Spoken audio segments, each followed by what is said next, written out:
Morning. നമ്മളിന്ന് വെളുത്തുള്ളി അച്ചാറാണ് കേട്ടോ പാക്ക് ചെയ്യാൻ പോകുന്നത്. അപ്പൊ ഞാൻ ഇവിടെ നേരത്തേക്ക് ചെയ്ത് വെച്ചിട്ടുണ്ട്, റെഡിയാക്കി വെച്ചേക്കുവാണ്. നന്നായിട്ട് തണുത്തിട്ടുണ്ട്. അപ്പൊ ഇനി നമുക്ക് പാക്ക് ചെയ്യുവാണ് ചെയ്യേണ്ടത്. അപ്പോൾ ഞാൻ പ്ലാസ്റ്റിക് ബോട്ടിലിൽ ഒരു കവർ ഇറക്കി വെച്ചിട്ടുണ്ട്. അപ്പോൾ പക്ഷെ ഇത് ഭയങ്കരമായിട്ട് ലിക്വിഡ് ഫോമിലൊന്നും അല്ല കേട്ടോ. ഞാൻ ചെയ്യുമ്പോൾ നമ്മൾ ഈ കൊറിയർ ചെയ്യേണ്ടതായതുകൊണ്ട് ഒത്തിരി ലിക്വിഡാക്കിയല്ല നമ്മൾ ചെയ്യുന്നത്. നോർമലി നിങ്ങൾ കടകളിൽ നിന്ന് മേടിക്കുമ്പോൾ നല്ല ലിക്വിഡായിട്ടായിരിക്കും കിട്ടുന്നത്. പക്ഷെ നമ്മൾ അങ്ങനെ ചെയ്തിട്ടില്ല. എന്നാലും ഉണ്ടോ കുറച്ച് കുഴമ്പ് രൂപത്തിൽ. കാര്യം ഇത് ഗ്രേവിക്കകത്ത് ഇരുന്ന് വേണം ഇതൊന്ന് ഇതായി വരാൻ, നല്ല അഴുകി വരാനായിട്ട്. അപ്പൊ അതിന്റെ ഒരു ചെറിയൊരു എന്നാലും അത് ഭയങ്കര ലിക്വിഡ് ആക്കിയല്ല ചെയ്തേക്കുന്നത് കേട്ടോ.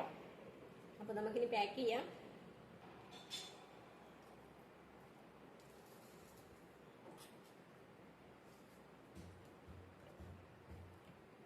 ഞാൻ ഇനി ഒരു കവറിലും കൂടെ ഇട്ട് നല്ലതായിട്ട് സെല്ലോട്ടേക്ക് വെച്ച് ഒട്ടിച്ചാണ് കേട്ടോ ഇത് അയക്കുന്നത്.